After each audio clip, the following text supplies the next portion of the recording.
Hey everyone, it's me EODGamer here. If there's one thing that you take away from this entire video, it will have to be the Herta store and the information I'm going to give to you. Now the three of these light cones are the most important and these two are secondary.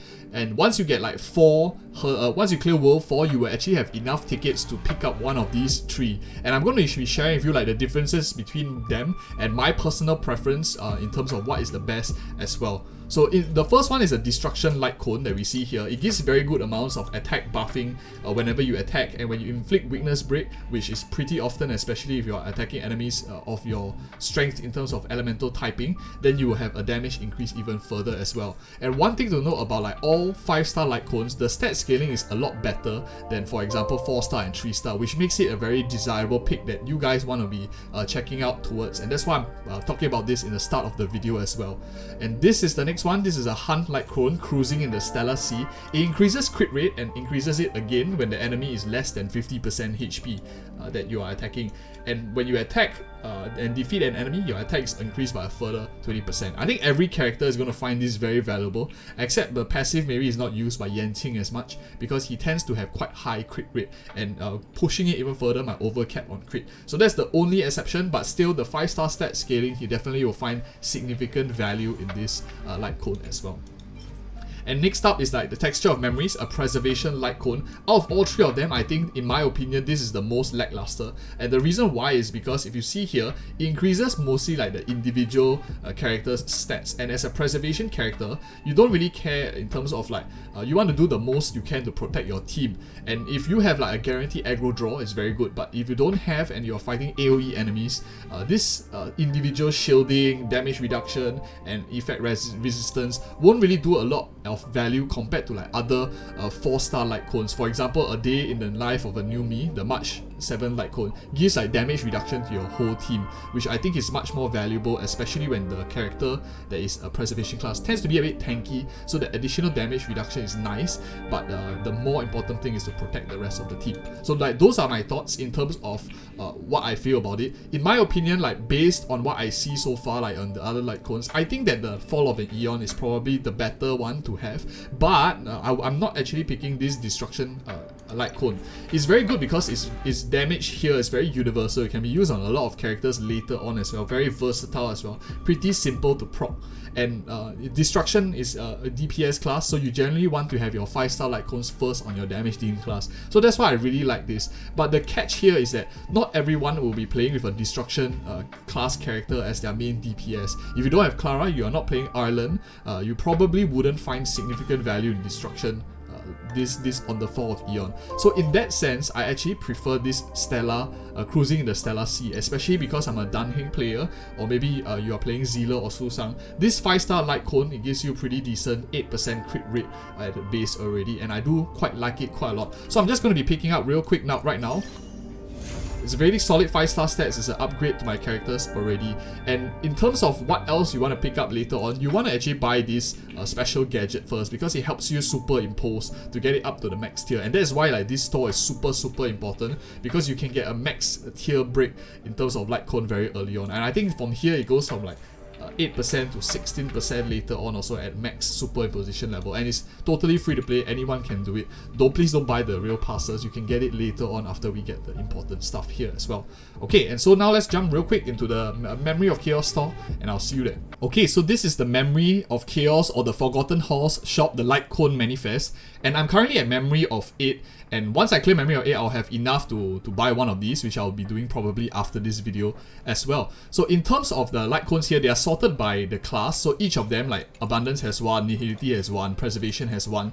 And if you ask me like which one I think is more important, without like diving and explaining each on their stats individually, I'll just say very briefly in terms of like a holistic view, Erudition class generally has one of the more competitive light cones where not a lot of 4-star options are very good. It's only when you get to the 5-star, they actually have very universal effects. So in my opinion, I think that this Seriousness of Breakfast is going to be quite ideal ideal, especially when you can increase damage on yourself, and when you defeat enemies, which erudition characters tend to do quite often, you will get increased attack. So generally this is quite universal. Erudition, for those of you who don't remember off the top of your head, is like AoE damage dealers like Himiko, Serval and stuff like that. So I think this is already pretty universal, especially if you're playing AoE class. Most likely you'll be attacking enemies quite often, and getting this up means that you just improve the efficiency of those damage buffing. I think it's pretty good, especially for superimposition.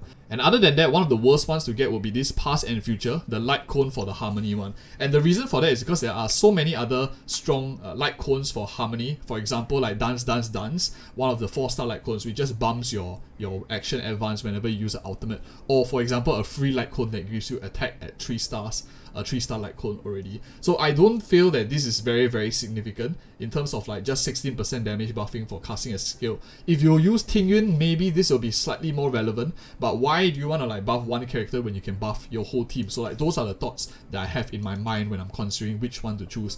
At the end of the day, we'll be able to pick up most of these also. So it's a matter of what you need first. And in my opinion, I would definitely be focusing more on like a damage dealer, especially if you don't have a 5-star light cone. And most of us have Serval, so this one I would recommend as like more probably my recommendation of a first pick.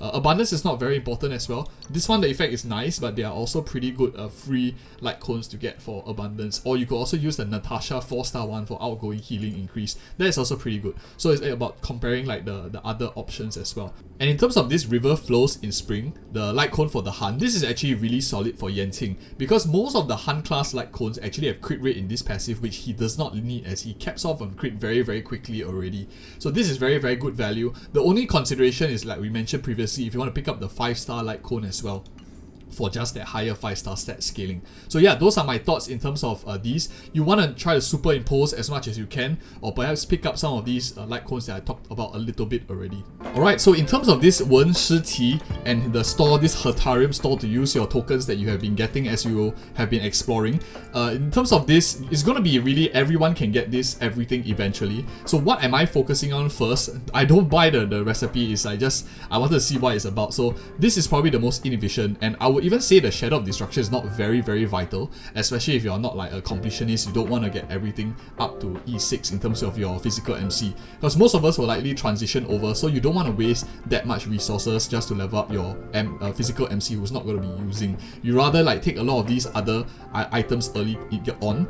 And I think that these are pretty valuable in terms of the 4-piece set. You get a good chance of getting a good stat early on. That makes quite a big difference because you gear one whole character without having to use your energy, and that is a pretty big saving. I will definitely be getting Condensed Aether. I'll definitely be getting an Adventurous Lock, because especially to level from 40 to 50 later on, you will find that it starts to strap a bit of resources from your account. And any of these other items that you see here also are tremendous value, because you need to go and farm. For example, these are Harmony enhancement materials, this abundance enhancement materials. These are all pretty good, especially because they help you save some resources. You don't have to farm that particular domain. The ones that are a little bit more you could skip it if you want, at least Extinguish Cause and this Thief Instinct, because these can be found as long as you like play the game and beat monsters of that particular typing, then you will be able to get it. But these other ones, you actually have to do a domain to get them, the 20 coins one. So like those are my thought process in terms of what I will prioritize. In terms of my top pick, I feel is the most value definitely is going to be this gear. Once you get this gear, focus on the blues, and then you can consider these green ones. This one is really optional, in my opinion at least. Right, so let's talk to Boulder here, and we're going to see the Boulder town shop where you can actually spend these shield coins in order to get. So eventually, as similar to the Hertareum one, you will be able to get every single thing sooner or later. The logic is very similar. You want to get first the purple gear over here, and you want to get this ASAP also. This gives you Relic EXP, which is super hard to find, and you only can get it when you like run domains or complete certain achievements, or perhaps like push the Forgotten Hall as well. So this tons of value if you get this, and I will definitely be looking to get this as well. This will help you out in the earlier game for physical MC, and it transitions over if you have like Su Sang, or perhaps you're playing Clara as well. Good physical damage gear, and even if you don't use the subset, at least you are able to complete one set. And for example, if you see the effects here, right, when your wearer is attacked or is hit, you gain attack increase for 5%. This is generally quite useful still, especially in the early game. We don't want to like pick and choose too much in terms of the stats we have to like maximize efficiency on account. You could consider running this champion of streetwise boxing on a lot of characters that don't don't have full sets yet, so you can consolidate your position. It's just free EXP, and at the very worst, you could use it as fodder also later on also. So same thing, the gear, focus on this one. I would say this is number 1, this Lost Gold Fragment. Then get these, Condensed Aether and Adventure Locks, always good to have. And pick up these like the Shattered Blade and stuff like that. All these 40 coin currency ones. This I would say is like not very important, the recipes. I don't really use them much as well. And of course, the lowest priority is these Silvermane Badge and Ancient Part. Unless you have for some reason you don't play the game a lot and you don't have much time to farm monsters, then this would be good to have as well. But eventually we'll all get everything. And I think now the most important part is like the shop that everyone will be thinking of. Okay, so now let's talk about the Embers shop in terms of what you can buy. And in terms of these Embers, this is the one that as you do pulls, you will just be collecting. It's not the premium Starlight one. But basically, what you want to buy, without a doubt, is definitely these two Star Rail Pass as well as the Special Pass. They have a slight offer. And if we reach Trailblaze level 40, this shop resets on a monthly basis. And once you reach Trailblaze 40, you want to pick up these Tracks of Destiny as well. So these three definitely will be the highest priority in my opinion. And other than that, it's really depending on like what your account really needs. And one thing to note is that if you buy this like 3 of them already, a lot of free-to-play won't have like super a lot of pulls. So you actually want to keep this, especially if you're planning to play for a very long run, so that every month that comes by, you can just log in, you can pick up these free stuff every month and then log off. This rest of the items are mainly more for like slight spenders or players that are like maybe do a bit more pulls as well. Or maybe you urgently need to level up a character, you can always look here for additional resources. But I would highly recommend against for free-to-play to pull any of these and just focus on the gold ones instead, and especially the passes, because that's the most important thing. Okay, so now in terms of like the premium Starlight exchange, what's attractive here is definitely like these 5-star light cones, the 600 ones. But in my opinion, I think if you look at this number, right, this is actually 30 pulls. Do you want to spend 30 pulls equivalent on a 5-star light cone? I guess it's different for individuals. For me personally, I would definitely be preferring, for example, the normal pulls instead. Characters generally are much more important than light cones, especially since you can actually get a 5-star light cone from the Herta shop that we talked about in the start of this video. So a lot of these like 5-star stats you have, it's very nice to have a little bit additional, but as long as you build your characters right, this one can be left in future. And it's my personal take, but my bet, my guess is I think that the passes are still tons of value, especially if you like to play new characters along the way and get closer. 30 pulls, which is almost half or 1/3 a hard PT, that is pretty significant if you ask me, and they will only be at superimposed level 1. These are also standard light cones. And if you found this video helpful, do give it a like and subscribe for more of such future content as well. Do check out these 2 other videos in terms of like resource management that I think you will find helpful as well. Thank you so much for watching, and see you in the next video.